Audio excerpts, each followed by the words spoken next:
Hello viewers, আমি দেবাশিস ইতিহাস চর্চার ক্লাসে তোমাদের স্বাগত জানাই।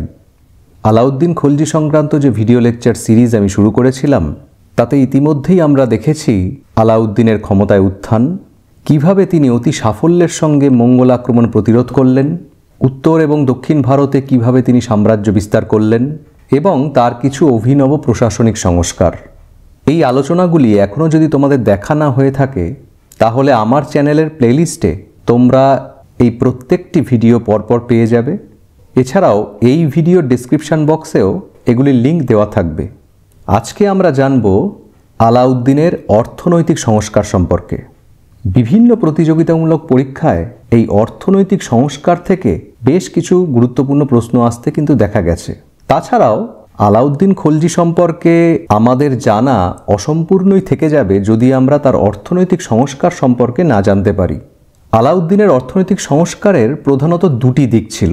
এক হচ্ছে তার রাজস্ব নীতি বা ফিসকাল পলিসি এবং দ্বিতীয়ত তার বাজার নিয়ন্ত্রণ নীতি বা মার্কেট কন্ট্রোল পলিসি। এবার প্রশ্ন হচ্ছে যে আলাউদ্দিন খলজি হঠাৎ করে অর্থনৈতিক সংস্কারের প্রয়োজন কেন অনুভব করলেন? এর একাধিক কারণ হয়তো থাকতে পারে, কিন্তু আমরা প্রধানত দুটি কারণকে বুঝে নেওয়ার চেষ্টা করব। আলাউদ্দিন খলজি 1296 খ্রিস্টাব্দে যখন দিল্লির সিংহাসনে বসলেন, তারপর থেকেই পরবর্তী 10 বছর এই উত্তর পশ্চিম দিক থেকে একাধিকবার মঙ্গলরা ভারত আক্রমণ করেছিল। এই আক্রমণকে যাতে সফলভাবে প্রতিরোধ করা যায় তার জন্য আলাউদ্দিন খলজি রাজধানী দিল্লিতে একটি বিশাল ও সুসজ্জিত স্থায়ী সেনাবাহিনী রাখার সিদ্ধান্ত নিয়েছিলেন, যার সংখ্যা প্রায় 4 লক্ষেরও বেশি ছিল। মঙ্গল আক্রমণ প্রতিরোধে তার সাফল্য এবং এই বিশাল সামরিক বাহিনী আলাউদ্দিনকে ভীষণ পরিমাণে আত্মবিশ্বাসী করে তুলেছিল এবং সেই আত্মবিশ্বাসের ওপর ভর করেই তিনি উত্তর ভারতের একটি বিরাট অংশ এবং বিন্ধ্য পর্বত অতিক্রম করে দক্ষিণ ভারতেও তার সাম্রাজ্য বিস্তারের পরিকল্পনা করেছিলেন। এই সকল ইতিহাস কিন্তু ইতিমধ্যেই আমরা জেনে গেছি এবং আমরা এটাও জেনেছিলাম যে এই বিশাল স্থায়ী সেনাবাহিনীকে উনি কিন্তু নগদ অর্থেই বেতন প্রদান করতেন। তো তোমরা বুঝতেই পারছো যে বিশাল সামরিক বাহিনীর ব্যয় মেটানোর জন্য প্রয়োজন ছিল প্রচুর পরিমাণ অর্থের এবং এই অর্থের যোগানের জন্য একটি সমৃদ্ধ রাজকোষের প্রয়োজনীয়তা কিন্তু সুলতান অনুভব করলেন। তো এই রাজকোষকে সমৃদ্ধ করার লক্ষ্যেই আলাউদ্দিন খলজি তার রাজস্ব নীতিকে একটি নতুন রূপ দান করার চেষ্টা করলেন।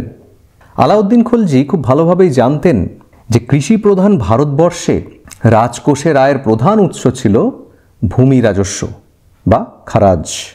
এবং আমরা দেখতে পাচ্ছি যে আলাউদ্দিন খলজি দিল্লির প্রথম সুলতান, যিনি এই রাজস্ব ব্যবস্থার সংস্কার নিয়ে বা তার মৌলিক পরিবর্তন নিয়ে প্রথম ভাবনাচিন্তা শুরু করলেন বা পদক্ষেপ নিয়েছিলেন।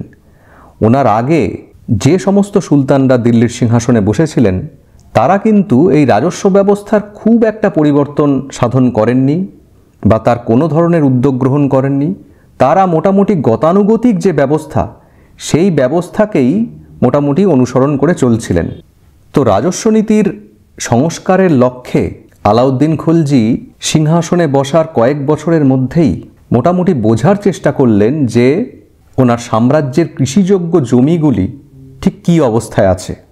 তো দেখো, এই একটি পাই চার্টের মাধ্যমে আমরাও বুঝে নেওয়ার চেষ্টা করি যে 1296 নাগাদ যে সময় আলাউদ্দিন খলজি সিংহাসনে বসলেন সেই সময় দিল্লি সুলতানি সাম্রাজ্যের রাজকোষের যে আয়ের উৎস বা বলতে পারো প্রধান যে আয়ের উৎস, সেই কৃষি জমিগুলো এক্স্যাক্টলি কী অবস্থায় ছিল। খেয়াল করো যে এখানে মোটামুটি কৃষি জমিগুলোকে 4টে ভাগ করা হয়েছে। এক হচ্ছে ইক্তা জমি, তারপর খালিশা হিন্দু সামন্ত রাজাদের জমি, দান বা উপহার জমি। এবং পার্সেন্টেজগুলো তোমরা খেয়াল করো, এটি একটি আনুমানিক পার্সেন্টেজ, কিন্তু মোটামুটি জমির যে ডিভিশন তা এই অনুপাতেই ছিল। তো সংক্ষেপে এই জমিগুলোকে আমরা একটু বুঝে নেবার চেষ্টা করি। প্রথমেই হচ্ছে খালিশা জমি, অর্থাৎ সুলতানের খাস জমি, মানে সরাসরি সুলতান যে জমিকে নিয়ন্ত্রণ করতেন। এ রাজস্ব দেওয়ানি উজিরাতের অধীনে থাকা সরকারি কর্মচারীরা, দেওয়ানি উজিরাত তিনি একাধারে সুলতানের প্রধানমন্ত্রী এবং রাজস্বমন্ত্রী, তার যে কর্মচারী অর্থাৎ আমিল, কারকুন, এরা সরাসরি রাজকোষে রাজস্ব জমা দিত এই খালিসা জমি থেকে। ইক্তা জমি, এই ইক্তার দায়িত্বে ছিলেন যারা, তাদেরকে বলা হতো ইক্তাদার বা মাক্তি। এরা ইক্তার প্রয়োজনীয় ব্যয় বাদ দিয়ে উদ্বৃত্ত রাজস্ব এই কেন্দ্রীয় রাজকোষে পাঠাতেন। তাহলে রাজকোষের আয়ের প্রথম উৎস হচ্ছে খালিসা জমি এবং দ্বিতীয় উৎস হচ্ছে ইক্তা জমি। 3 নম্বর, হিন্দু সামন্ত রাজাদের জমি। রায়, রানা, রাওত ইত্যাদি নামের হিন্দু সামন্ত রাজারা সুলতানের বশ্যতা স্বীকার করে নিজ নিজ ভূখণ্ড থেকে আদায়কৃত রাজস্বের একটি অংশ সুলতানের কোষাগারে পাঠাতেন। মানে হিন্দু সামন্ত রাজাদের জমি কিন্তু সুলতানের সরাসরি সাম্রাজ্যভুক্ত ছিল না। এই সমস্ত সামন্ত রাজারা সুলতানের বশ্যতা স্বীকার করে নিয়েছিলেন এবং ওনারা একটা এগ্রিমেন্ট অনুযায়ী বছরে একটা রাজস্ব রাজকোষে পাঠাতেন। তাহলে এটাও রাজকোষের একটি আয়ের উৎস ছিল। আর 4 নম্বর যে জমি তা হচ্ছে দান বা উপহার জমি।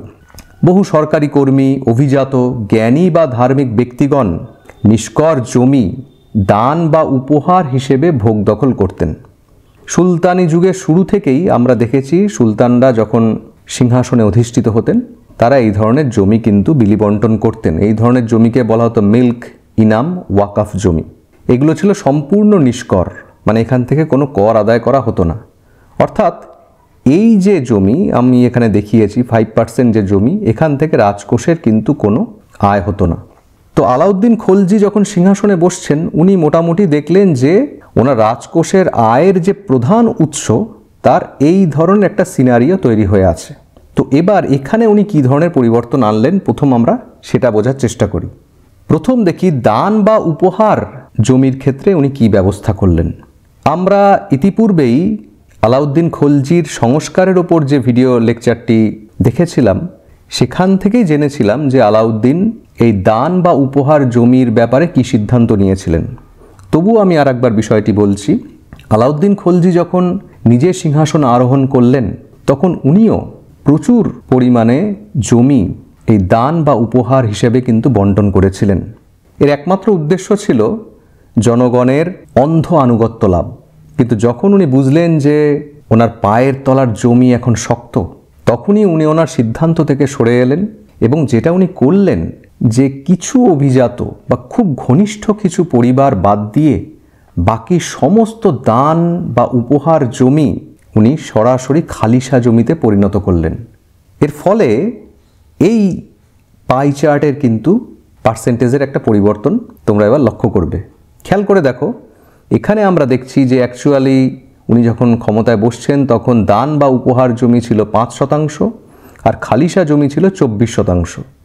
এবার আলাউদ্দিন খলজি যে সিদ্ধান্ত নিলেন যে দান বা উপহার জমি কিন্তু আর রাখা যাবে না, প্রায় ম্যাক্সিমামটাই খালিসা জমিতে সেগুলো কনভার্ট হয়েছিল এবং কনভার্ট হওয়ার ফলে খালিসা জমির পরিমাণ বেড়ে গিয়ে হচ্ছে 28% এবং দান বা উপহার জমি একদম কমে গিয়ে 0.2% দাঁড়াচ্ছে।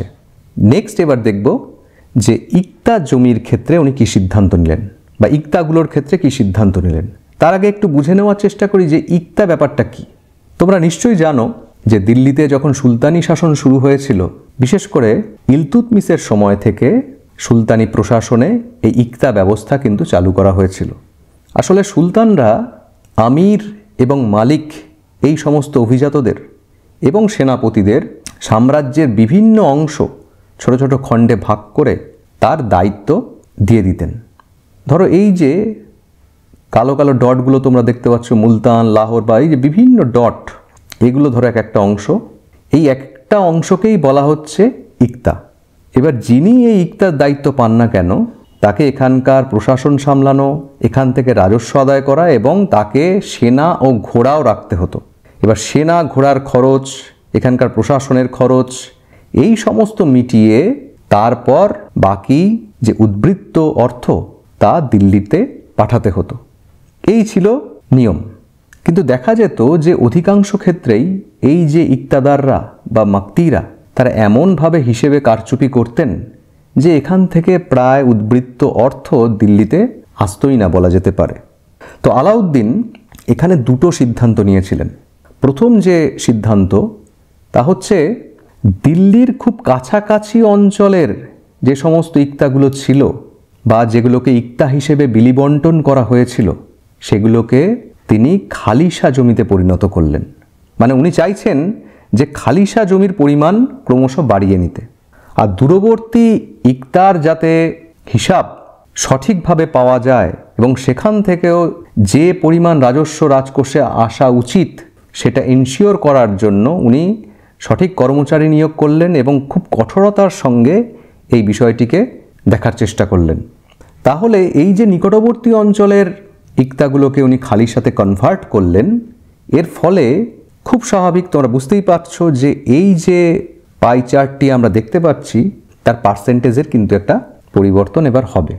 এবং খেয়াল করো, মোটামুটি এই রকম একটা পরিবর্তন আমরা অনুমান করতে পারি যে এখানে দেখছি দিল্লির নিকটবর্তী ইক্তাগুলো তখনও বাইরেই ছিল, তখন খালিশা জমির পরিমাণ ছিল 28%, এবং যখন ইনক্লুড করে দেওয়া হলো তখন খালিশা জমির পরিমাণ 34% হচ্ছে, আর ইক্তা জমির পরিমাণ কমে গিয়ে 53% থেকে 48% হয়ে যাচ্ছে। আচ্ছা, আমি এই প্রসঙ্গে আরেকবারও বলতে চাই যে এই যে পার্সেন্টেজগুলো, এগুলো কিন্তু কোনো ইতিহাস বইতে নেই বা কোথাও লেখা নেই। এটা সম্পূর্ণ একটি আনুমানিক পার্সেন্টেজ, যাতে তোমরা বিষয়টা বুঝতে পারো, তার জন্যই আমি এটা তোমাদের করে দেখাচ্ছি। এরপর আমরা দেখব হিন্দু সামন্ত রাজাদের জমির ক্ষেত্রে উনি কী সিদ্ধান্ত নিলেন। এই একটি মানচিত্রের মাধ্যমে বিষয়টিকে আমি আরেকটু ক্ল্যারিফাই করার চেষ্টা করি। যেমন আমরা ইতিমধ্যেই জেনেছি যে আলাউদ্দিন খলজি সিংহাসনে বসার আগেই উনি দেবগিরি অভিযান করেছিলেন, এবং দেবগিরির রাজা রামচন্দ্রদেব ওনার সাম্রাজ্যের একটি অংশ ঠিক এই রকম জায়গায় আছে, সেই জায়গাটি তার নাম হচ্ছে ইলিচপুর। সেই ইলিচপুরের থেকে যে রাজস্ব আদায় হতো সেই সম্পূর্ণ রাজস্ব উনি দিল্লিতে প্রতি বছর পাঠাবেন, এই এগ্রিমেন্টে রাজি হয়েছিলেন। তো এক্ষেত্রে দেবগিরি হচ্ছে এমন একটি সামন্ত রাজ্য যে দিল্লি সুলতানের একটি মৌখিক বশ্যতা স্বীকার করে নিয়েছিল এবং তার সাম্রাজ্যের একটি অংশের রাজস্ব প্রতি বছর দিল্লিতে পাঠাচ্ছিল। তাহলে এটিও রাজকোষের একটি আয়।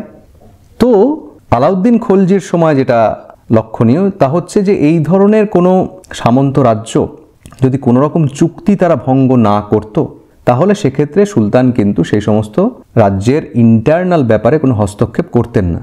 এবং খেয়াল করে দেখো, আলাউদ্দিনের সাম্রাজ্য বিস্তার যে নীতি, সেখানে আমরা দেখেছিলাম যে আলাউদ্দিন সুলতান হিসেবে যখন দেবগিরি অভিযান করছেন, তখন কিন্তু দেবগিরির রাজা ওনার চুক্তি অনুযায়ী উনি ইলিচপুর অঞ্চলের যে রাজস্ব দেওয়ার কথা সেই রাজস্ব দেওয়া বন্ধ করে দিয়েছিলেন, এবং এই অজুহাতেই কিন্তু আলাউদ্দিন খলজি সুলতান থাকাকালীন দেবগিরি অভিযান করেছিলেন। তো বিষয়টা বোঝা যাচ্ছে যে আলাউদ্দিন বেসিক্যালি এই হিন্দু সামন্ত রাজাদের জমির আয় বাড়ানোর কোনো চেষ্টা সেই অর্থে করেননি। উনি দান বা উপহার জমির অংশকে রিডিউস করে, বা বলতে পারো মানে প্রায় 99% রিডিউস করে সেটা খালিশা জমিতে কনভার্ট করে দিয়েছিলেন, এবং দিল্লির কাছাকাছি অঞ্চলের যে ইক্তাগুলি ছিল তাকে উনি খালিশা জমিতে পরিণত করে খালিশা জমির পরিমাণ উনি বাড়িয়ে নিয়েছিলেন। উনি ভেবেছিলেন যে এই খালিশা জমি থেকে যেহেতু সরাসরি রাজকর্মচারীরা রাজস্ব আদায় করে রাজকোষে জমা করতেন, এতে রাজকোষ সমৃদ্ধশালী হতে পারে। তো মোটামুটি এই রকম একটি পদক্ষেপ নেওয়ার পর আলাউদ্দিন খলজি দ্বিতীয় যে পদক্ষেপ নিলেন তা হচ্ছে জমির পরিমাপ বা জরিপ। এই সিদ্ধান্তটিও কিন্তু যথেষ্ট রিমার্কেবল ছিল, কারণ আলাউদ্দিনের পূর্ববর্তী কোনো সুলতান জমি জরিপ করে সেখান থেকে কত রাজস্ব আদায় করা যেতে পারে সেই ধরনের ভাবনা চিন্তা করেনি। হ্যাঁ, এটা ঠিক যে প্রাচীন ভারতে জমি জরিপের প্রথা কিন্তু ছিল, মাঝে এই ব্যবস্থা পুরোপুরি বন্ধ হয়ে গিয়েছিল, এবং দিল্লির সুলতানদের মধ্যে আলাউদ্দিন খলজি প্রথম সুলতান যিনি এই জমি জরিপের মাধ্যমে রাজস্ব নির্ধারণের নীতি আবার চালু করেছিলেন। তো এবার প্রশ্ন হচ্ছে যে উনি কি উত্তর ভারতের সমস্ত জমিকেই জরিপের আওতায় আনলেন? এই নিয়ে কিন্তু কোনো সঠিক সিদ্ধান্তে আসা বেশ মুশকিল হয়ে পড়েছে তথ্যের অভাবে। কারণ আলাউদ্দিন খলজি সম্পর্কে জানতে গিয়ে জিয়াউদ্দিন বরনির তথ্যই আমাদের কাছে বেশি প্রামাণ্য, কিন্তু জিয়াউদ্দিন বরনিও খুব পরিষ্কার ধারণা এ প্রসঙ্গে দেননি। তো যাই হোক, ঐতিহাসিক মোরল্যান্ড অনেক গবেষণা করে উনি যে সিদ্ধান্তে এসছেন তা হচ্ছে যে আলাউদ্দিন খলজি মোটামুটি দিল্লি এবং তার আশপাশের অঞ্চল, বিশেষ করে এই যে যমুনা এবং গঙ্গার মধ্যবর্তী যে দোয়াব অঞ্চল, এছাড়া পাঞ্জাব অঞ্চল, লাহোর, রাজপুতানার একটা অংশ এবং এই যে মালব, এই মালবেরও বেশ কিছুটা অংশ কিন্তু উনি জরিপ করেছিলেন। জরিপের বাইরে যেটা ছিল তা হচ্ছে পূর্ব দিকে অযোধ্যা, পশ্চিমে গুজরাট এবং এই দিকে মুলতান, এই অঞ্চলগুলির জমি কিন্তু জরিপ করা হয়নি।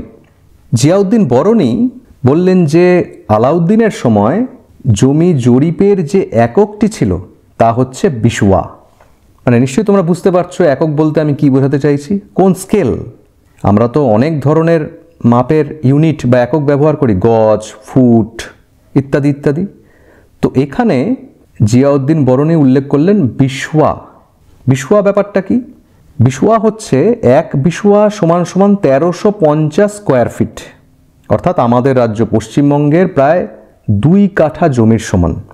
আমাদের কাছে বিশওয়া ইউনিটটা একটু নতুন শোনালেও তোমরা এখনও যদি উত্তর ভারতে যাও, বিশেষ করে উত্তরপ্রদেশ, উত্তরাখণ্ড, পাঞ্জাব এই অঞ্চলে কিন্তু এখনও এই বিশওয়া পদ্ধতিতেই জমির মাপ করা হয়। ওকে, তো জমি মাপার পর এবার তৃতীয় যে পদক্ষেপ নেওয়া হলো তা হচ্ছে রাজস্ব নির্ধারণ। আলাউদ্দিন খলজি তার এক নির্দেশনামায়, এই নির্দেশনামাগুলিকে বলা হতো জাওবিত, জরিপ হওয়া সমস্ত চাষযোগ্য জমির উৎপাদনের ওপর, খুব ভালো করে খেয়াল করো, চাষযোগ্য জমির উৎপাদনের ওপর 50% মানে 50% খরাজ বা ভূমি রাজস্ব উনি নির্ধারণ করলেন। এই বিষয়টিও কিন্তু ভীষণ ভীষণ রিমার্কেবল, কারণ সম্পূর্ণ প্রাচীন ভারতে সাধারণভাবে ভূমি রাজস্ব আদায় করা হতো 6 ভাগের 1 ভাগ বা 4 ভাগের 1 ভাগ, এবং আলাউদ্দিনের আগে কোনো সুলতান 50% রাজস্ব বা ভূমি রাজস্ব কিন্তু আদায়ের সিদ্ধান্ত নেননি। এবার এই ধরনের সিদ্ধান্ত উনি কেন নিয়েছিলেন, তোমরা যারা আমার এর আগের ভিডিও দেখেছো সেখান থেকে একটা কিন্তু অনুমান করতে পারবে যে আলাউদ্দিন কোনো মতেই চাইতেন না যে ওনার প্রজাদের হাতে অতিরিক্ত পরিমাণে অর্থ সঞ্চিত থাকুক, কারণ ওনার মনে হয়েছিল বা উনি এই সিদ্ধান্তে এসেছিলেন যে প্রজাদের হাতে যদি মাত্রাতিরিক্ত অর্থ সঞ্চিত হয় তাহলে তাদের মধ্যে বিদ্রোহের মানসিকতা দানা বাঁধতে পারে। এর পরের নির্দেশনামা আরও গুরুত্বপূর্ণ। এখানে উনি বললেন যে এই যে 50% হারে রাজস্ব আদায়ের সিদ্ধান্ত নেওয়া হলো, এই রাজস্ব সাধারণ কৃষক থেকে শুরু করে, সাধারণ কৃষক এদেরকে বলা হচ্ছে বলাহার, এবং গ্রামীণ মধ্যস্বত্বভোগী শ্রেণী, মানে বলতে পারো যে বাংলায় চিরস্থায়ী বন্দোবস্তের সময় জমিদাররা যেমন মধ্যস্বত্বভোগী ছিলেন, যারা কৃষকদের থেকে রাজস্ব আদায় করে কোম্পানিকে প্রদান করতেন, ঠিক তেমনই সুলতানি যুগে এই গ্রামীণ মধ্যস্বত্বভোগী শ্রেণী, এদেরকে খুত, মুকদ্দম, চৌধুরী বলা হতো বা এদের এই ধরনের উপাধি ছিল। এদের প্রত্যেকের ওপর এই 50% ভূমি রাজস্ব কিন্তু চাপানো হলো এবং বলা হলো যে প্রত্যেকেই যথাসময়ে এই রাজস্ব প্রদান করতে বাধ্য থাকবে। কেন এর গুরুত্ব এত বেশি এই দ্বিতীয় পয়েন্টটির, সেটা এখনই তোমরা বুঝতে পারবে।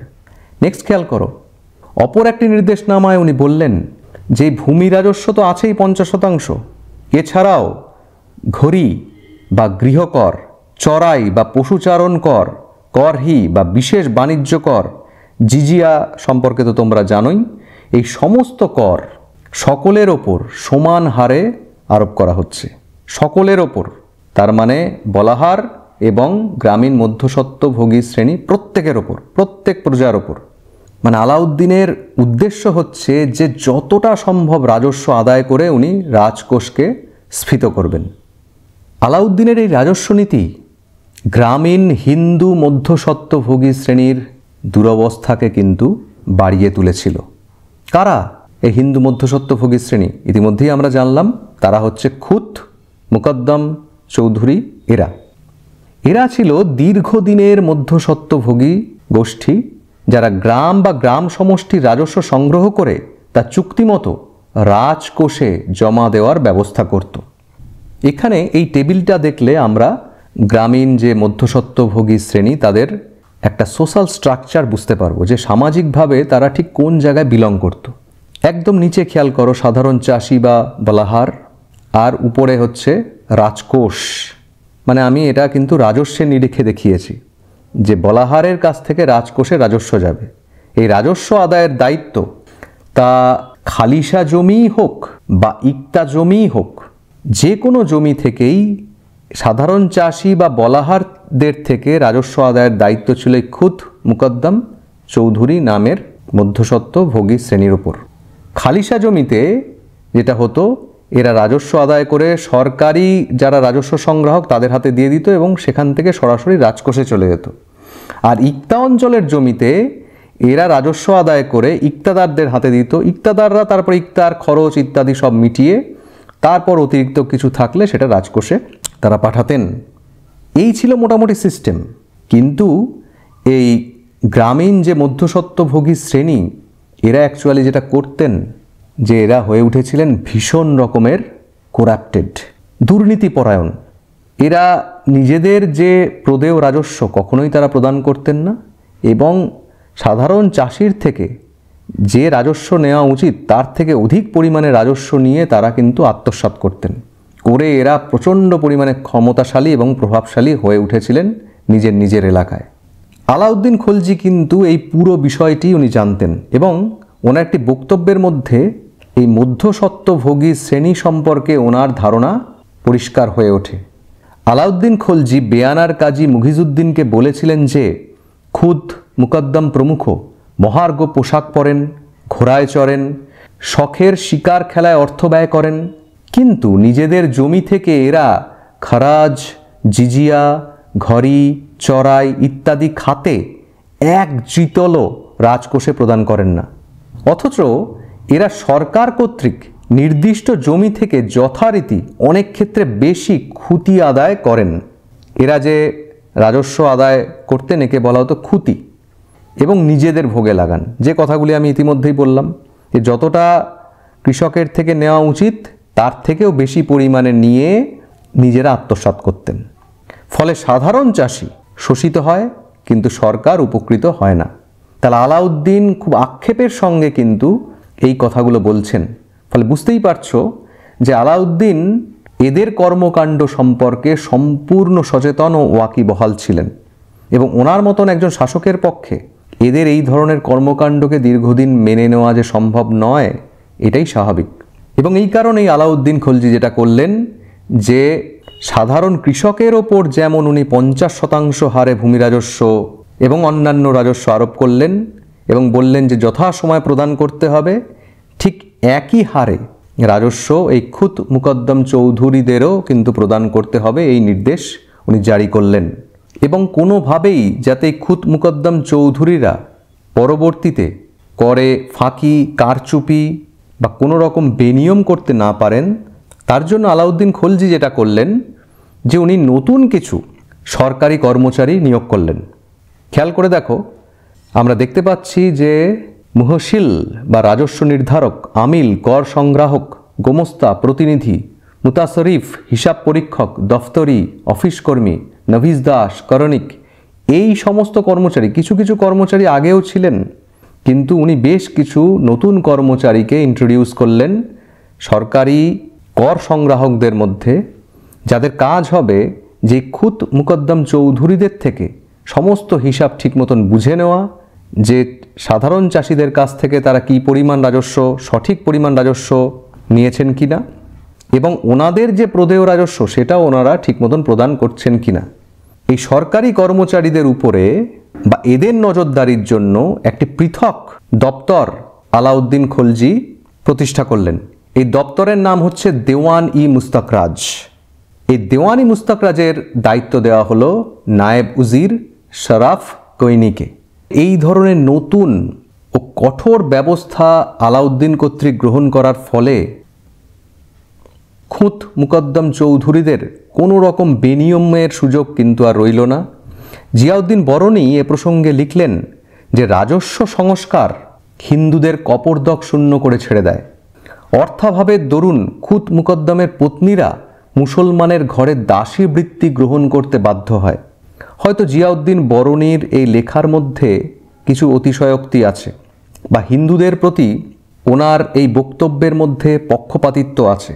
আসলে জিয়াউদ্দিন বরনী একজন কট্টর মুসলিম ছিলেন, তাই আলাউদ্দিন খলজির এই কঠোর রাজস্ব সংস্কার গ্রহণের ফলে খুত মুকদ্দম চৌধুরীদের দুরবস্থাকে উনি সামগ্রিকভাবে হিন্দুদের দুরবস্থা হিসেবে দেখিয়েছেন, যেটা কিন্তু ঐতিহাসিকভাবে সত্য নয়।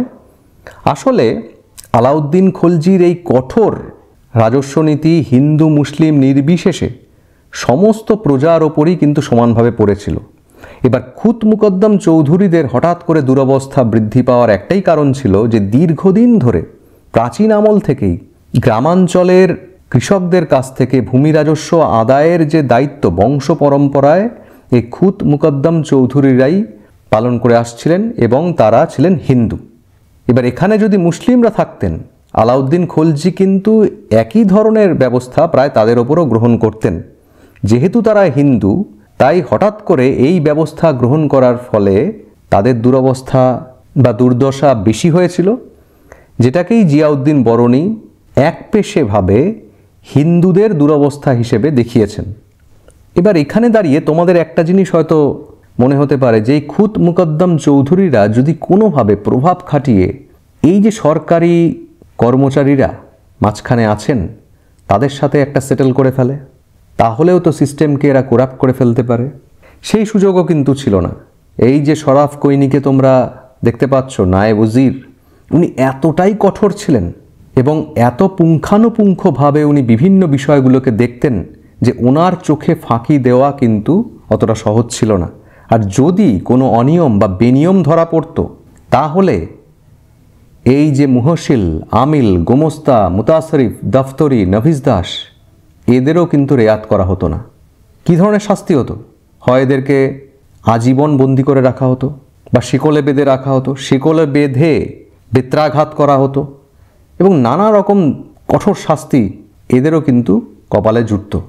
তো জিয়াউদ্দিন বরনী এ প্রসঙ্গে লিখছেন যে সরকারি রাজস্ব বিভাগের কর্মচারীদের এই রকম অনিশ্চিত কর্মজীবনের জন্য অনেক কন্যার পিতা এই সরকারি কর্মচারীদের সাথে তাদের কন্যাদের বিবাহ দিতেন না। আসলে আলাউদ্দিনের এই যে ফিসকাল পলিসি বা রেভিনিউ পলিসি, এর একটা স্ট্রেট ফরওয়ার্ড এম ছিল, খুব সহজ লক্ষ্য ছিল।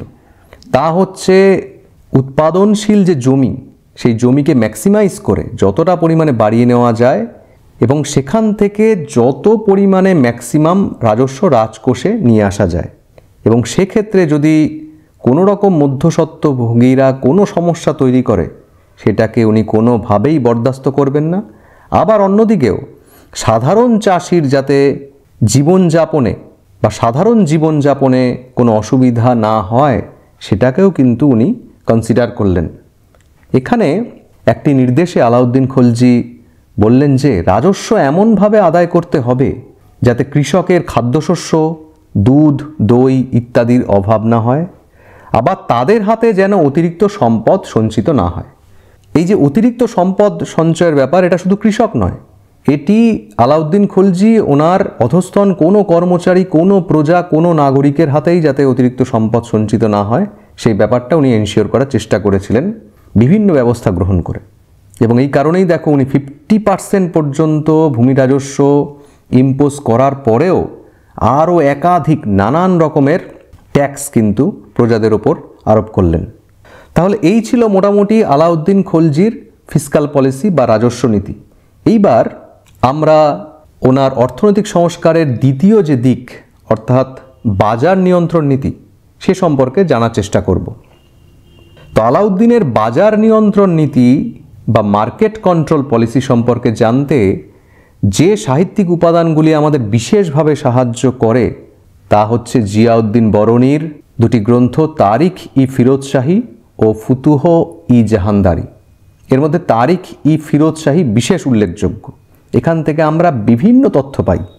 এছাড়াও আলাউদ্দিনের সমসাময়িক আমির খসরুর খাজাইনুল ফুতুহ, নাসির উদ্দিন চিরাগের খয়েরুল মজলিস এবং ঐতিহাসিক ফেরিস্তার বিবরণী। অনেক পরীক্ষাতে এখান থেকে প্রশ্ন রাখা হয়, তাই এই উপাদানটি আমি এখানে উল্লেখ করলাম। এবার আমরা বোঝার চেষ্টা করি যে আলাউদ্দিন বাজার দর বা বাজারের বিভিন্ন দ্রব্যের দামকে নিয়ন্ত্রণ করার চেষ্টা কেন করলেন। ইতিমধ্যেই আমরা দেখলাম যে সুলতান আলাউদ্দিন খলজি দিল্লিতে প্রায় 4 লক্ষেরও বেশি একটি স্ট্যান্ডিং আর্মি রাখার ব্যবস্থা করেছিলেন এবং এই বিশাল সংখ্যার সেনাবাহিনীর যে সামগ্রিক খরচ, সেই খরচ বহনের জন্য উনি রাজস্ব নীতির ক্ষেত্রে বিভিন্ন রকমের মৌলিক পরিবর্তন করার চেষ্টা করলেন, যাতে রাজকোষের আয়কে ম্যাক্সিমাইজ করা যায়। এরপরেও আলাউদ্দিনের মনে হয়েছিল যে বিশাল সেনাবাহিনীকে ঠিক মতন যদি উনি বেতন দিতে যান, তাহলে আগামী 5-6 বছরের মধ্যেই রাজকোষ শূন্য হয়ে যাবে। তোমরা নিশ্চয়ই জানো যে সরকার মূল্যবৃদ্ধির সঙ্গে বা ইনফ্লেশনের সঙ্গে তাল মিলিয়ে কিন্তু তার কর্মচারীদের বেতন প্রদান করেন। নিশ্চয়ই তোমরা জানো যে আমাদের দেশেও কেন্দ্রীয় সরকার বা রাজ্য সরকার ডিএ বলে একটা অ্যালাউন্স দিয়ে থাকে, ডিয়ারনেস অ্যালাউন্স।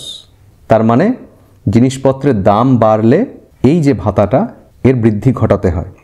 তো আলাউদ্দিন হিসাব করলেন যে ওনার রাজকোষের যা আয়, ইতিমধ্যে বিভিন্ন যে সামরিক অভিযান, সে অভিযান করে বিভিন্ন রাজ্য আক্রমণ করে যে সম্পদ উনি পেয়েছেন, এবং ভূমি রাজস্ব বা অন্যান্য রাজস্ব ম্যাক্সিমাম আদায় করে ওনার রাজকোষের যে অবস্থা, তাতেও যদি উনি জিনিসপত্রের মূল্যবৃদ্ধির সঙ্গে তাল রেখে সেনাবাহিনীর বেতন নগদে দিতে চান, তাহলে আগামী 5-6 বছর উনি দিতে পারবেন, তারপর কিন্তু রাজকোষ শূন্য হয়ে যাবে। তাহলে এই পরিস্থিতিকে নিয়ন্ত্রণ করার উপায় কি? আলাউদ্দিন ওনার পরামর্শদাতাদের সঙ্গে আলোচনা করে যেটা ওনার মনে হয়েছিল, যে উনি যদি সেনাবাহিনীর বেতনকে একটা জায়গায় দাঁড় করিয়ে দিতে পারেন, বছরের পর বছর যদি ওনাকে বেতন বাড়াতে না লাগে, তাহলে কিন্তু ওনার যে রাজকোষের অবস্থা তা চট করে শূন্য হয়ে যাবে না। কিন্তু জিনিসপত্রের দাম যদি বাড়তে থাকে, তাহলে তো একই বেতনে সেনাদের চলবে না। তো দ্বিতীয় ভাবনা তখন হলো যে উনি যদি নিত্য প্রয়োজনীয় জিনিসপত্রের দামকেই ফিক্সড রেখে দেন, তাকে যদি বাড়াতে না হয়, তাহলে বেতন এক থাকলেও সেনাবাহিনীর চলবে। তো এই ভাবনা থেকেই প্রথম উনি যেটা করলেন, যে সেনাবাহিনীর বাৎসরিক বেতন উনি আগে ফিক্স করে দিলেন। কীরকম ছিল এই বেতন কাঠামো? একজন সাধারণ সেনা, তার বছরে বেতন ঠিক করা হলো 78 টঙ্কা। একজন ঘোড়সওয়ার সেনা, তার বেতন ঠিক করা হলো 156 টঙ্কা, অর্থাৎ সেনা নিজস্ব 78 টঙ্কা এবং ঘোড়া রাখার জন্য অতিরিক্ত 78 টঙ্কা। ওকে, একজন ঘোড়সওয়ার সেনা যদি অতিরিক্ত আরেকটি ঘোড়া রাখে, তাহলে এই 156 টঙ্কার সাথে অতিরিক্ত একটি ঘোড়ার জন্য 78 টঙ্কা আরও জুড়বে, 234 টঙ্কা। এইভাবেই যদি আর একটি ঘোড়া বাড়ানো হয়, অর্থাৎ 3টি ঘোড়া একজন সেনার অধীনে থাকে, তাহলে তোমরা হিসাব বুঝতেই পারছো, হিসাব একই অনুপাতে বৃদ্ধি পেয়ে হচ্ছে 312 টঙ্কা। তো প্রথমে উনি বেতন একদম ফিক্সড করে দিলেন। তাহলে দ্বিতীয় কাজ কি? দ্বিতীয় কাজ হচ্ছে মার্কেটের এসেনশিয়াল কমোডিটিসকে ফ্রিজ করে দেওয়া, এবং এই লক্ষ্যেই উনি প্রতিষ্ঠা করলেন ন্যায্য মূল্যের বাজার, ফেয়ার প্রাইস মার্কেট। তো মোটামুটি আলাউদ্দিন খলজি এই 4 ধরনের বাজার বা বলতে পারো ন্যায্য মূল্যের বাজার প্রতিষ্ঠা করেছিলেন। মান্ডি বা শস্য বাজার, সরাই আদল বা বস্ত্র বাজার, পশু ও দাস বাজার এবং অন্যান্য প্রয়োজনীয় দ্রব্যের বাজার। তো প্রথমেই আমরা দেখি মান্ডি বা শস্য বাজার। রাজধানী দিল্লিতে প্রধান যে শস্য বাজার বা মান্ডি প্রতিষ্ঠা করা হয়েছিল। এছাড়াও বিভিন্ন মহল্লায় ছোট বড় মাঝারি ধরনের শস্য বাজার বা মান্ডি প্রতিষ্ঠিত হয়েছিল, এবং প্রত্যেক শস্য বাজারের সামনে উনি বিভিন্ন শস্যের দামের তালিকা কিন্তু ঝুলিয়ে দেওয়ার ব্যবস্থা করলেন। এখানে বেশ কিছু শস্যের পরিমাণ এবং দামের একটি তালিকা এখানে তুলে ধরেছি। যেমন গম, প্রতি মন 1 মন সমান সমান মোটামুটি ধরে নিতে পারো প্রায় 40 কেজি। তো প্রায় 40 কেজি গম ওনার সময় বিক্রি হচ্ছে 7.5 জিতলে। বার্লি প্রতি মন 4 জিতল, চাল 5 জিতল, ডাল 5 জিতল ইত্যাদি। তাহলে এই রকম প্রত্যেকটি মান্ডির সামনে বিনিময় মূল্যের তালিকা ঝুলিয়ে রাখা হতো। এর থেকে পরিমাণে কম বা মূল্য বেশি কোনোভাবেই কিন্তু নেওয়া সম্ভব ছিল না। এবার কথা হচ্ছে আলাউদ্দিন খলজি এই যে দামগুলো ঠিক করলেন কিভাবে? অর্থনীতি ব্যাপারটা কিন্তু এত সোজা না, চট করে আমি যে কোনো দাম ঠিক করে দিলাম। ডিমান্ড, সাপ্লাই, অনেক কিছু ফ্যাক্টর কিন্তু কাজ করে। তো এই নিয়ে ঐতিহাসিকরা খুব যে পরিষ্কার সিদ্ধান্ত দিতে পেরেছেন তা নয়। জিয়াউদ্দিন বরণী বললেন যে আলাউদ্দিন খলজি এই সমস্ত বিভিন্ন জিনিসের দাম নির্ধারণের জন্য উনি উৎপাদন ব্যয়কে কনসিডার করেছেন, ব্যবসায়ীদের মুনাফা দিকটা উনি দেখেছেন এবং দক্ষ ও অদক্ষ শ্রমিকদের মজুরির বিষয়টাও কিন্তু উনি খেয়াল করেছেন। এবার এই ব্যাপারটা কিন্তু পরবর্তীকালে বিভিন্ন ঐতিহাসিকদের কাছে খুব একটা পরিষ্কার নয় যে আলাউদ্দিন এই সমস্ত পয়েন্টগুলো সত্যি সত্যি কনসিডার করেছিলেন কিনা। এরপর এই মান্ডি বা শস্য বাজার সঠিকভাবে পরিচালনার জন্য আলাউদ্দিন খলজি বেশ কিছু নির্দেশনামা ঘোষণা করলেন। এই নির্দেশনামার মধ্যে যে বিষয়গুলো মূলত ছিল তা হচ্ছে শস্য বাজার কিভাবে পরিচালিত হবে, শস্য সংগ্রহের বিষয়টি, শস্য সরবরাহ সঠিকভাবে যেন হয়, অন্যায় লেনদেন যাতে কোনোভাবেই সম্ভব না হয়, এছাড়াও শস্য পরিবহন যাতে সারা বছর সুনিশ্চিত করা যায় সেটিও দেখা হয়েছিল। তো এগুলোকে আরেকটু বিস্তারে আমরা একটু দেখার চেষ্টা করি। যেমন আলাউদ্দিন শস্য বাজার পরিচালনার প্রধান দায়িত্ব দিলেন তার অতি বিশ্বস্ত ও দক্ষ কর্মচারী মালিক কাবুলকে।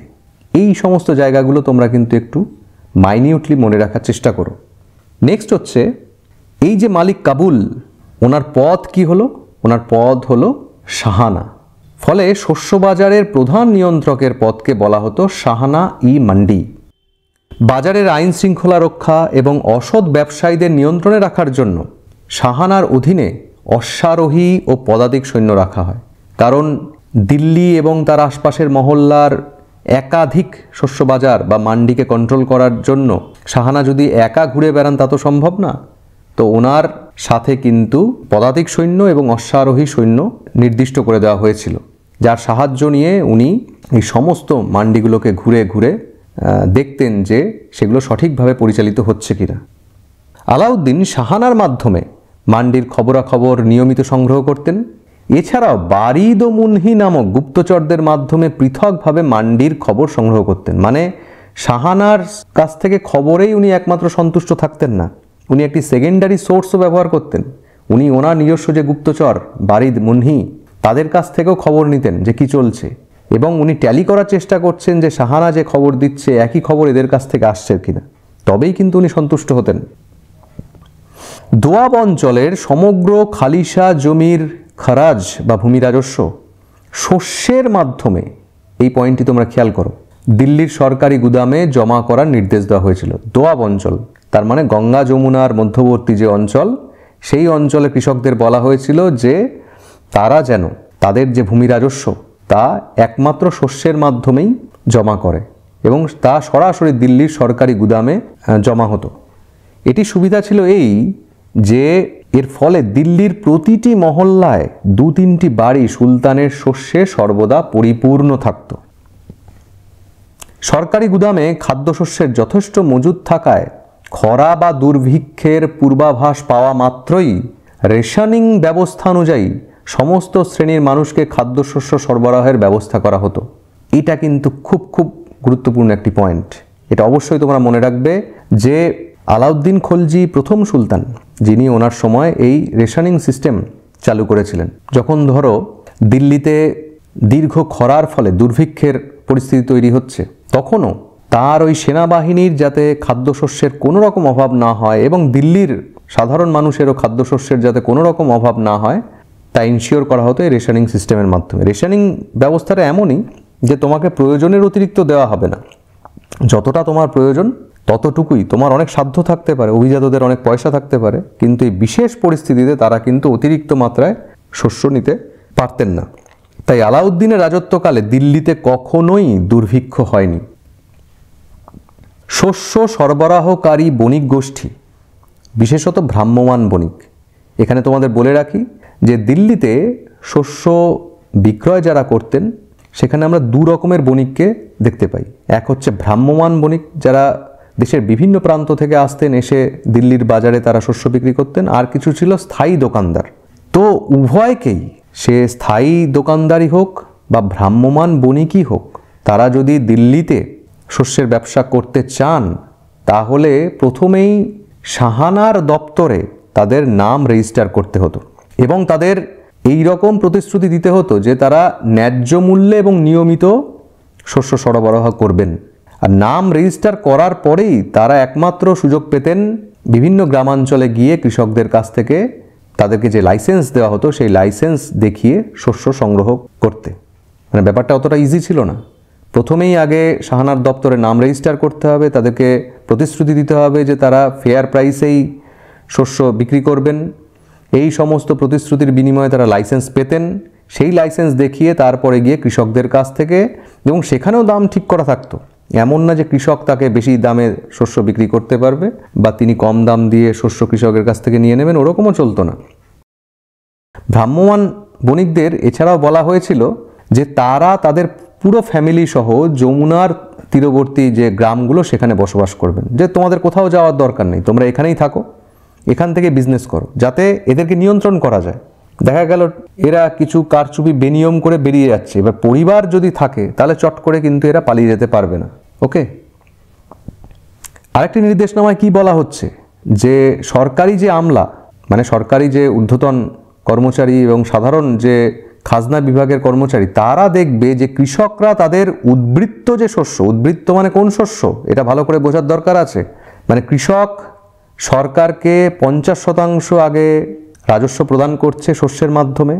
ধরে নাও যে 100 কুইন্টাল চাল কোনো কৃষকের উৎপাদন হয়েছে, তাহলে আগে তার 50% চলে যাবে সরকারি রাজকোষে, আর যে 50% থাকছে কৃষক যদি মনে করে যে তার মধ্যে সেই 50%-এর 20% সে বিক্রি করতে পারবে, তাহলে এই যে ভ্রাম্যমাণ বণিক তারা সরাসরি মাঠ থেকেই কিন্তু সেই শস্য কিনে নিতে পারতেন, কিন্তু অবশ্যই নিয়ন্ত্রিত দামে। সরকার সেই দামও ঠিক করে দিয়েছিল, দেখো সরকার নির্ধারিত দাম। আবার এই ফ্লেক্সিবিলিটিও দেওয়া হয়েছিল যে কৃষক যদি ভাবে যে না আমরা এই বণিকদের হাতে শস্য দেব না, আমরা সরাসরি মান্ডিতে এসে বিক্রি করব, তাহলে তারা সেটাও করতে পারতেন, কিন্তু সেখানেও সরকার নির্ধারিত দামেই শস্য তাদের বিক্রি করতে হতো। এর পরবর্তী যে বাজার তা হচ্ছে সরাই আদল। মান্ডি বা শস্য বাজারের পর এই সরাই আদল বা বস্ত্র বাজার ছিল কিন্তু ভীষণ রকম গুরুত্বপূর্ণ, এবং এই কারণেই আলাউদ্দিন খলজি এই বস্ত্রের দামকেও নিয়ন্ত্রণ করতে চেয়েছিলেন। কারণ খেয়াল করে দেখো, আমরা খুব সাধারণ কথাতেই বলি মানুষের যে বেসিক নিড, তার মধ্যে খাদ্য, তারপরেই আসে বস্ত্র। ওকে, তাহলে উনি প্রথম খাদ্যের ব্যাপারটা ইনশিওর করলেন, এরপরেই এলেন বস্ত্রতে। সুলতানের নির্দেশে রাজধানী দিল্লির বদাউন গেটের পাশে বস্ত্রের যে বাজার প্রতিষ্ঠা করা হয়েছিল তার নাম ছিল সরাই আদল। সুলতান আদেশ দিয়েছিলেন রাজধানী দিল্লির কোনো বস্ত্র বিক্রেতা, সে দেশি হোক অথবা বিদেশি হোক, সরাই আদলের বাইরে প্রকাশ্যে বা গোপনে বস্ত্র বিক্রি করতে পারবে না। একমাত্র সরাই আদলে সরকার নির্ধারিত দামেই বস্ত্র বিক্রি করতে হবে। এর অন্যথা হলে সেই বিক্রেতার সমস্ত মাল বাজেয়াপ্ত হবে এবং তাকে কঠোর শাস্তির সম্মুখীন হতে হবে। এই বস্ত্র বাজার পরিচালনার দায়িত্ব ছিল রইস পারওয়ানা, ইংরেজিতে যাদেরকে বলা হয় পারমিট অফিসার নামক কর্মচারীদের হাতে। আমরা মান্ডি বা শস্য বাজারের নিয়ন্ত্রণের দায়িত্ব দেখেছিলাম শাহানার হাতে দেওয়া হয়েছিল, আর সরাই আদল বা বস্ত্র বাজার নিয়ন্ত্রণের দায়িত্ব দেওয়া হয়েছিল রইস পারওয়ানা নামক কর্মচারীর হাতে। সকল বস্ত্র বিক্রেতাকে রইস পারওয়ানার দপ্তরে অবশ্যই নাম নথিভুক্ত করতে হতো, ওই একই সিস্টেম। মুলতানি বণিকরা দেশের বিভিন্ন প্রান্ত থেকে উন্নত মানের বস্ত্র দিল্লিতে নিয়ে আসত। মূল্য নিয়ন্ত্রণের কারণে তাদের বস্ত্র আমদানিতে যাতে কোনো সমস্যা না হয় তার জন্য রাজকোষ থেকে তাদের 20 লক্ষ টঙ্কা অগ্রিম দেওয়া হয়েছিল বলে জানিয়েছেন জিয়াউদ্দিন বরনী। এই ব্যাপারটা একটু বুঝে নেওয়ার দরকার আছে। খেয়াল করে দেখো, মান্ডি বাজারের ক্ষেত্রে আমরা কি দেখছি মূলত, যে এই যে গঙ্গা এবং এই যমুনার মধ্যবর্তী যে দোয়াব, এই দোয়াবে যে কৃষকরা বসবাস করেন তাদেরকে সরকার একদম সরাসরি কন্ট্রোল করতে পারছেন, মানে সুলতান সরাসরি কন্ট্রোল করতে পারছেন। এরা এদের ভূমি রাজস্ব 50% শস্য হিসেবেই প্রদান করছে, যেগুলো দিল্লির বিভিন্ন গোডাউনে চলে আসছে। এছাড়াও তারা যদি উদ্বৃত্ত কিছু শস্য বিক্রি করতে চান তাও নিয়ন্ত্রিত বাজারে তাদেরকে বিক্রি করতে হচ্ছে। কিন্তু বস্ত্রের ক্ষেত্রে দিল্লিতে তো আর সব ধরনের কাপড় তৈরি হয় না। ধরো বাংলা অঞ্চলে তাঁতের কাপড় বা মসলিন কাপড়, দক্ষিণ ভারতে বিভিন্ন জায়গার তাঁতিরা বিভিন্ন ধরনের কাপড় তৈরি করেন, পশ্চিম ভারতে বা ভারতের বাইরেও। তো দেখা যাচ্ছে এই সময় মুলতানি যে বণিক, তারা ভারতবর্ষের বিভিন্ন জায়গা থেকে বিভিন্ন ধরন, বিভিন্ন কোয়ালিটির কাপড় তারা সংগ্রহ করে দিল্লিতে বা দিল্লির বাজারে নিয়ে আসতেন। যারা অভিজাত ছিলেন তারা বেশ মহার্ঘ পোশাক পরতেন, সাধারণ মানুষের কথা আমি নয় বাদই দিলাম। তো এই জায়গায় সুলতান যেটা করলেন যে উনি তো বাজারের জিনিসপত্রের দামকে ফ্রিজ করে দিয়েছেন, তাকে তো চেঞ্জ করা যাবে না। কিন্তু এই মুলতানি বণিকরা সেই দামে ধর দক্ষিণ ভারতে গেলেন বা পূর্ব ভারতে বাংলায় গেলেন, সেই ওনার ইচ্ছা বা সুলতানের যে নির্ধারিত দাম সেই দামে তো আর বাংলার তাঁতিরা এই বণিকদেরকে কাপড় দিয়ে দেবে না। কমন সেন্স কি বলে? নিশ্চয়ই দেবে না, কারণ তারা তাদের মতন করে দাম ঠিক করবে। সুলতান দিল্লিতে বসে কি দাম ঠিক করছেন তাতে তাদের কিছু যায় আসে না, ঠিক আছে, তারা বাধ্য নয়। তো এখানে আলাউদ্দিন খলজি যেটা করলেন, সাবসিডি দেওয়ার ব্যবস্থা করলেন। সাবসিডি খুব ভালো করে বোঝো, এখনও কিন্তু সরকার অনেক ক্ষেত্রেই সাবসিডি দেয়। যেমন আমাদের ধরো পশ্চিমবঙ্গের যে সরকারি শিক্ষা, স্বাস্থ্য সাবসিডিতে চলে, এর বেশি খরচটা সরকার নিজেই বহন করে। তো এখানে এই যে রাজকোষ থেকে 20 লক্ষ টঙ্কা অগ্রিম এই বণিকদের দিয়ে দেওয়া হচ্ছে, যাতে তারা যে দামেই কাপড় পাক না কেন তুলে নিয়ে আসুক, নিয়ে এসে তারপর দিল্লিতে যে নির্ধারিত দাম সেই নির্ধারিত দামে জিনিসটা বিক্রি হবে। ওকে, এবার এখানে একটা জিনিস খেয়াল করো, আলাউদ্দিন খলজি এই বিষয়টা এনশিওর করার চেষ্টা করেছিলেন, যেহেতু উনি সাবসিডি দিচ্ছেন, ফলে সেই কাপড় যে সে এবং যত খুশি তত যেন কিনতে না পারে। তাই মহার্ঘ বস্ত্র কেনার অধিকার সকলের ছিল না। আর্থিক সঙ্গতি ও সামাজিক মর্যাদা অনুযায়ী রাইস পারওয়ানা অভিজাতদের নির্দিষ্ট পরিমাণে এই সকল বস্ত্র কেনার অনুমতি দিতেন। এবার আমরা দেখে নিই যে ওই সময় কাপড়ের দাম মোটামুটি কেমন ছিল। তো দেখো, জিয়াউদ্দিন বরনী এখানে বেশ কিছু কাপড়ের দামের একটা তালিকা কিন্তু করে দিয়েছেন। যেমন দিল্লির খাজ রেশম বস্ত্র, মানে বেশ উন্নত মানের রেশম বস্ত্র, তার দাম 16 টঙ্কা। নিশ্চয়ই বুঝতে পারছো যে খাদ্যশস্যের দামের যে আমরা তালিকা দেখেছি, সেখানে এক মন শস্যের দাম কিন্তু এর থেকে অনেক কম ছিল। তারপরে দেখো, কমলা বর্ণের কাঁচা রেশম বস্ত্র 6 টঙ্কা, 20 গজ সূক্ষ্ম কাপড় 1 টঙ্কা, 40 গজ মোটা কাপড় 1 টঙ্কা, সাধারণ বিছানার চাদর 10 জিতল। তাহলে এই হচ্ছে মোটামুটি সরাই আদলে স্ট্যান্ডার্ড কিছু কাপড়ের দামের একটা লিস্ট। এরপর আমরা যাব তৃতীয় বাজারের দিকে। তৃতীয় বাজার হচ্ছে পশু ও দাস বাজার। আলাউদ্দিন প্রতিষ্ঠিত তৃতীয় গুরুত্বপূর্ণ নিয়ন্ত্রিত মূল্যের বাজার ছিল ঘোড়া, গরু, মহিষ ইত্যাদি পশু ও কৃতদাসদের বাজার। এর মধ্যে ঘোড়া খুব ইম্পর্ট্যান্ট, বুঝতেই পারছো, কারণ সেনাবাহিনীর যে এফিসিয়েন্সি সেটা ভালো ঘোড়ার ওপর নির্ভর করত। তো ঘোড়ার মূল্য নিয়ন্ত্রণ সুলতানের পক্ষে বিশেষ জরুরি ছিল, কারণ ন্যায্য মূল্যে উন্নত মানের ঘোড়া সংগ্রহ করতে না পারলে সেনাবাহিনীর দক্ষতা হ্রাস পাবে। এখানে ঘোড়ার দামেরও একটা তালিকা দেখো। উৎকৃষ্ট মানের ঘোড়া 100 থেকে 120 টঙ্কা, মধ্যম মানের ঘোড়া 80 থেকে 90 টঙ্কা, নিকৃষ্ট মানের ঘোড়া 65 থেকে 70 টঙ্কা, আর ভারতীয় টাট্টু ঘোড়া 10 থেকে 25 টঙ্কা। আলাউদ্দিন খলজি এই যে পশু বাজার, সেই পশু বাজার নিজেই মাঝে মাঝে ভিজিট করতেন, অন্তত 1.5-2 মাস পর পর। কেন উনি ভিজিট করতেন? যে সত্যি কি উন্নত বা উৎকৃষ্ট মানের ঘোড়া এই দামে বিক্রি হচ্ছে, নাকি মধ্যম মানের ঘোড়া এই দামে বিক্রি হচ্ছে। মানে যদি কেউ দামের হেরফের করে বা ঘোড়ার কোয়ালিটিতে হেরফের করে, তাহলে কিন্তু সেই বিক্রেতাকে চরম শাস্তি বা ক্ষতিপূরণের সম্মুখীন হতে হতো। ঘোড়া ছাড়াও দেখো অন্যান্য পশুরও দামের একটা তালিকা এখানে দেওয়া হয়েছে। ভালো মালবাহী পশু 4 থেকে 5 টঙ্কা, দুগ্ধবতী গরু 3 থেকে 4 টঙ্কা, দুগ্ধবতী মহিষ 10 থেকে 12 টঙ্কা। মধ্যযুগে দাস দাসী অন্যান্য দ্রব্যের মতো বিক্রি হতো। দাস ব্যবস্থা তখন খুব কমন ছিল, তাই আলাউদ্দিন দাস দাসীদের দামও নির্দিষ্ট করে দিয়েছিলেন। এদেরও একটা লিস্ট দেখা যাক। ঘরের কাজের জন্য সাধারণ যে দাসী 5 থেকে 12 টঙ্কা, সুন্দরী দাসী, এদেরকে অনেক সময় রক্ষিতা ইত্যাদি হিসেবে রাখা হতো, 20 থেকে 40 টঙ্কা। অতি সুন্দরী দাসী 100 থেকে 200 টঙ্কা। সবার কিন্তু এদেরকে অ্যাফোর্ড করার মতন ক্ষমতা ছিল না। খুব উচ্চ অভিজাতরাই হয়তো এই অতি সুন্দরী দাসীদের নিজেদের রক্ষিতা হিসেবে কিনে নিত। সুন্দর তরুণ দাস 20 থেকে 30 টঙ্কা, দাস শ্রমিক 10 থেকে 15 টঙ্কা। এবার হচ্ছে অন্যান্য প্রয়োজনীয় দ্রব্যের বাজার। আলাউদ্দিন চেষ্টা করেছিলেন সেনাবাহিনীর প্রয়োজনীয় সমস্ত ধরনের দ্রব্যের মূল্য নিয়ন্ত্রণ করতে। তার মধ্যে শাকসবজি, টুপি, জুতো, চিরুনি থেকে শুরু করে সামান্য সূচের দাম পর্যন্ত নিয়ন্ত্রণ করা হয়েছিল। মানে সেনাবাহিনীর কি কি লাগতে পারে সবগুলোকেই উনি কিন্তু কম বেশি অ্যাসেস করেছিলেন এবং তারপরে সমস্ত কিছুর দামকে উনি নির্দিষ্ট করে দিলেন। ফেরিস্তা উনি একটা লিস্ট দিয়েছিলেন, সেখানে রাজধানী দিল্লির বাজারের মুদিখানার বেশ কিছু দ্রব্যের মূল্য এখানে তুলে ধরা হলো। এর একটাই কারণ, যাতে তোমরা অনুমান করতে পারো যে কি কি জিনিস এই নিয়ন্ত্রিত মূল্যের বাজারের মধ্যে আনা হয়েছিল এবং ওই সময় তার দাম কেমন ছিল।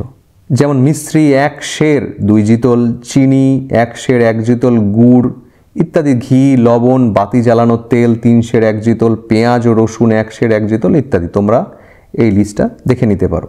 এই বাজার নিয়ন্ত্রণের জন্য আলাউদ্দিন খলজি কিন্তু একটি অ্যাডমিনিস্ট্রেটিভ চেঞ্জও এনেছিলেন বা প্রশাসনিক পরিবর্তন।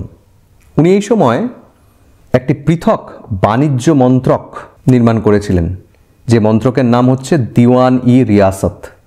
বিভিন্ন পরীক্ষাতে এটি কিন্তু প্রশ্ন হিসেবে এসছিল। ঠিক আছে, দিওয়ান-ই রিয়াসত এর দায়িত্ব দেওয়া হয়েছিল মালিক ইয়াকুবকে। এই দিওয়ান-ই রিয়াসত মূলত কাদের কন্ট্রোল করত? বিভিন্ন বাজারের যারা সাহানা ছিল, যেমন আমরা দেখেছি যে দিল্লি এবং বিভিন্ন মহল্লার যে সাহানা, মান্ডি বাজারের এবং বস্ত্র বাজারের রইস পারওয়ানা, এরা এদের বাজারের মাথা, কিন্তু এদের মাথা হচ্ছে এই দিওয়ান-ই রিয়াসত, যার দায়িত্বে আছেন মালিক ইয়াকুব। এবং এই মালিক ইয়াকুবকে কিন্তু সমস্ত বিষয়ের জবাবদিহি করতে হতো আলাউদ্দিন খলজিকে। কোনো রকমের অনিয়ম, কারচুপি, কিছু যদি গোলযোগ হয়, মালিক ইয়াকুবকে কিন্তু তার কৈফিয়ত আলাউদ্দিন খলজিকে দিতে হতো। এছাড়াও তো আলাউদ্দিন খলজি আমরা জানলাম যে ইন্ডিভিজুয়ালি উনি সাহানার মাধ্যমে খবর নিতেন, বারিদ মুনহিদের মাধ্যমে বাজারের খবর নিতেন, উনি অনেক সময় নিজেই ইন্সপেকশনে চলে যেতেন। এসব তো ছিলই, কিন্তু সিস্টেমটাকে বোঝার চেষ্টা করো যে আলাউদ্দিন খলজি একদম মাথার ওপর বসে আছেন। উনি এই নিয়ন্ত্রিত বাজারগুলো যাতে ঠিকঠাক চলে তার জন্য উনি একটি সেপারেট বাণিজ্য মন্ত্রক নির্মাণ করলেন, যাকে বলা হচ্ছে দিওয়ান-ই রিয়াসত। এর দায়িত্বে ছিলেন মালিক ইয়াকুব এবং এই দিওয়ান-ই রিয়াসতের আন্ডারেই কিন্তু ছিল এই সাহানা, মান্ডি, রইস পারওয়ানা। এরা প্রত্যেকেই চেষ্টা করতেন যে কোনো রকম যাতে কারচুপি না হয়, প্রত্যেকটা ফেয়ার প্রাইস শপ যাতে ঠিকঠাক চলে, কেউ যাতে কোনো রকমের স্পর্ধা দেখাতে না পারে নিয়ম ভাঙার। তো এখানে দেখো বলা হচ্ছে সঠিকভাবে দ্রব্যমূল্য নিয়ন্ত্রণ ও দুর্নীতি রোধ করার জন্য কঠোর শাস্তি প্রয়োগ করা হতো। কেমন শাস্তি? যেমন কোনো বিক্রেতা যদি ওজনে কম দিত, তবে তা প্রমাণিত হলে সেই বিক্রেতার শরীর থেকে সম পরিমাণ মাংস কেটে নেওয়া হতো। এরপরেও নিশ্চয়ই কোনো বিক্রেতা স্পর্ধা অন্তত দেখাতে পারেনি আলাউদ্দিন খলজির শাসনকালে কোনো রকম অনিয়ম করার। এবার যে বিষয়টি আমাদের সবারই মাথায় আসে তা হচ্ছে এই যে মূল্য নিয়ন্ত্রণ ব্যবস্থা, তা কি কেবলমাত্র দিল্লিতেই সীমাবদ্ধ ছিল? এটা নিয়ে যেমন আমরা ডাউটফুল, ঐতিহাসিক মহলেও কিন্তু এই নিয়ে যথেষ্ট মতান্তর আছে। অনেক ঐতিহাসিক বলেন যে আলাউদ্দিন দিল্লিতে যে বিশাল স্ট্যান্ডিং আর্মি তৈরি করেছিলেন, সেই সেনারা তো শুধুমাত্র দিল্লির অধিবাসী ছিলেন না, তাদেরকে তো ভারতবর্ষের বিভিন্ন জায়গা থেকে আনা হয়েছিল। তাহলে শুধু যদি দিল্লির বাজারের মূল্যকেই নিয়ন্ত্রণ করা হয়, তাহলে তার পরিবাররা যে অন্যান্য জায়গায় আছেন তারা কিভাবে সুবিধা পাবে? তো কিছু কিছু ঐতিহাসিক বলেন যে হয়তো আলাউদ্দিন তার সাম্রাজ্যের সমস্ত জায়গাতেই এই রকম বাজার নিয়ন্ত্রণ করেছিলেন। তবে এই যুক্তি বড্ড দুর্বল, কারণ জিয়াউদ্দিন বরনির লেখা থেকেই বোঝা যায় যে এই নিয়ন্ত্রণ কেবলমাত্র দিল্লির মধ্যেই সীমাবদ্ধ ছিল।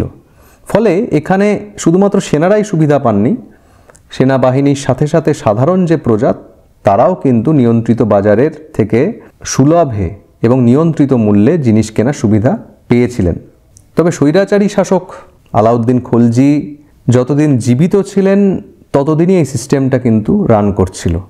চাহিদা, যোগান ও উৎপাদন ব্যয়, অর্থনীতির এই যে শর্তগুলো, এই শর্তগুলো হয়তো সঠিকভাবে আলাউদ্দিন খলজি ফলো করেননি। উনি শুধুমাত্র তরবারির জোরেই, ক্ষমতার জোরেই দিল্লির বাজারগুলোকে নিয়ন্ত্রণের মধ্যে রেখেছিলেন। এর ফলে ওনার মৃত্যুর সঙ্গে সঙ্গেই এই সিস্টেম কিন্তু ভেঙে পড়েছিল। তথাপি ওনার যে উদ্যোগ, ওনার যে ভাবনা চিন্তা, এটাকে একেবারে কিন্তু মূল্যহীন বা গুরুত্বহীন মোটেই বলা যাবে না। তাই আলাউদ্দিনের অর্থনৈতিক নীতি বিশ্লেষণ করে ঐতিহাসিক লেন পুল তাকে একজন পলিটিক্যাল ইকোনমিস্ট বলে অভিহিত করেছেন। তাহলে এই ছিল আলাউদ্দিন খলজির সময়কালে তার অর্থনৈতিক নীতি সম্পর্কে আমার আলোচনা। আশা করি এই আলোচনাটি আলাউদ্দিন খলজি সম্পর্কে জানতে তোমাদের কিছুটা হলেও সহায়তা করবে। দেখা হচ্ছে নেক্সট ভিডিওতে নতুন কোনো টপিকের সাথে। বাই।